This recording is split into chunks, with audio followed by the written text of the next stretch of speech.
Hi everyone, this is Lincoln. Today is 7th of October 2024, Monday. This time I want to talk about 삼성 바이오로직스, 삼성 바이오로직스에 대해서 말씀드리도록 하겠습니다.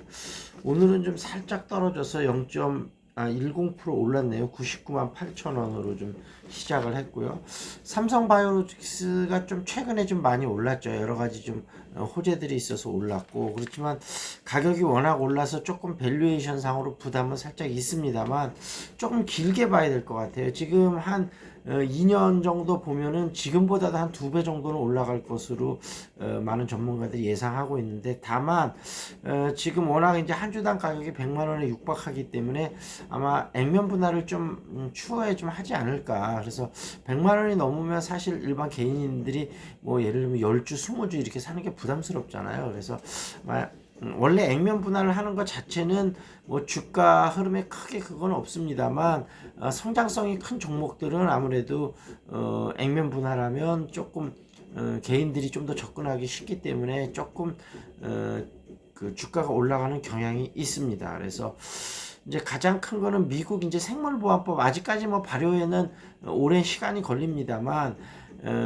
CMO, CDMO가 사실은 이제 가격 때문에 중국 쪽에서도 많이 위탁을 하고 있는데, 중국 쪽의 위탁 물량이 이건 줄어들게 되면 우리나라 쪽으로 수혜가 많이 올 것으로 생각이 돼서, 삼성바이오로직스는 물론 CMO, CDMO로 워낙 크게 하고 있고 지금 매출이 굉장히 가파르게 늘고 있습니다만, 파이 자체가 커지니까 뭐 셀트리온이라든지 다른 이제 우리나라 제약바이오 회사들이 같이 뛰어들어서 전체적인 파이를 키울 거고, 삼성 바이오로직스는 뭐 워낙 지금 매출이 빠르게 성장하고 있으니까 이거를 기반으로 해서 삼성 바이오 에피스, 바이오 시밀러 쪽으로도 지속적으로 투자를 할 거고, 결국은 오리지널 신약을 하는 회사들도 M&A를 해서 결국은 전체적으로 파이가 굉장히 커지지 않을까 싶고, 지금 2023년에 4공장이 이제 작년이죠, 가동되기 시작해서 굉장히 잘 되고 있고, 내년 5월 달에 이제 5공장이 본격적으로 가동이 될 거고, 아마 미리 수주를 지금 받고 있는 것 같고요.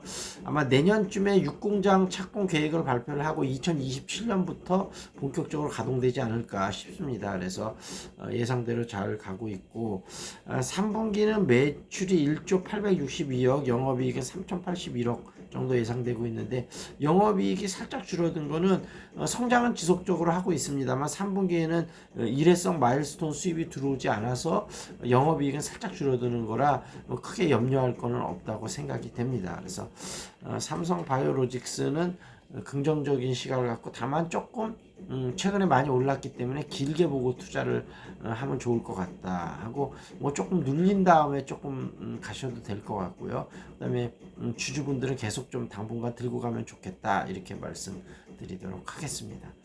그리고 시사 이슈를 좀 넘어오겠습니다. 명태균 게이트 오면서 명태균 씨가 여러 가지 이야기들을 지금 나오고 있는데, 상당히 흥미롭기도 하고 좀 충격적인 내용도 있고요. 아크로비스타를 예전에 굉장히 자주 왔다 갔다 했다 그래요. 그러면서 그 당시에 이제 대통령 당선인 부부죠. 앉혀놓고 뭐 여러 가지 조언들을 했다고 하는데, 최재형 전 감사원장이죠. 국무총리를 시켜야 된다. 뭐 굉장히 좀 직선적으로 얘기하는 것 같아요. 뭐 이런저런 얘기하면서 뭐 이렇게 안 하면 나중에 퇴임하고 나서 둘 다 잡혀가신다, 뭐 이런 이야기 정도까지 사람 앞에 놓고 이렇게 얘기하기가 쉽진 않은데, 그러니까 막 뭐 도인 역술인 이야기도 나오는 것 같아요. 그래서 지금 보면 여론조사를 통해서 특히 정치 이제 경남 쪽에서 처음 출마하는 사람들한테 뭐 여러 가지 좀 뭐 유용한 정보도 제공을 하겠죠. 그러면서 뭐 상당한 대가를 이끌어내는데 선수다. 그래서 이제 좀 사자 얘기도 나오고 그러는 것 같습니다. 그리고 뭐 대통령한테 한 얘기를 보면 간신 얘기, 뭐 간신을 구별해내지 못하면 안 된다. 그다음에 이거는 정치는 옷과 같다. 그래서 뭐 매일 갈아입어야 되는 속옷도 있고, 하루나 한 번 갈아입어야 되는 옷이 있고, 일주일에 한 번 갈아입어야 되는 옷도 있고, 뭐 계절에 한번 갈아입어야 되는 코트 같은 것도 있고 비유는 상당히 잘하고 굉장히 달변인 것 같기는 합니다. 그리고 뭐 오세훈하고 이준석, 김종인하고 상당히 친했는데 오세훈하고 이준석이 먼저 자기한테 연락을 해왔다. 그래서 서울시장 그다음에 당대표 되는데 많은 영향을 줬고 윤 대통령이 그런 소식을 듣고 자기를 접촉해 왔다 이렇게 주장을 하고 있습니다. 무엇이 사실인지 알 수는 없지만 어찌됐든 그런 이슈들이 좀 나오고 있다. 그래서 근데 이제 과연 김영선 의원이 이제 그 전에 공천받은 것이 그런 한 3억 6천 정도 들어왔다 그러는데요. 그 당시 여론조사 대통령에 당선될 때 그래서 그것에 대한 대가가 아니겠느냐 뭐 이런 이야기들도 흘러나오고 있고 그건 좀 더 조사를 해봐야 될 것 같고요. 그 다음에 이제 한동훈 국민의힘 당대표가 이제 그 친한계 의원들이 모여서 이제 한번 식사를 같이 하면서 했다고 하는데 대비가 돼서 이번에는 20명 넘는 의원들이 전부 다 자기 의견을 필요했고 위기 의식을 공유를 많이 했다 그래요. 그래서 여태까지는 용산에서는 한동훈계 모래알 같아서 뭘 할 수 있겠냐 이랬는데 아마 대통령이 외유 나간 틈을 타서 뭔가 본격적인 세규합에 좀 나서는 것 같습니다. 그래서 용산이 하라는 대로 거수기 역할만을 하지 않고 뭔가 본인들의 어떤 역할을 찾으려는 그런 것 같고 뭐 그런 거는 뭐 바람직스럽습니다. 다만 대통령과 관계 설정 앞으로 어떤 행보를 밟아 나갈지 그런 거를 좀 보도록 하겠습니다.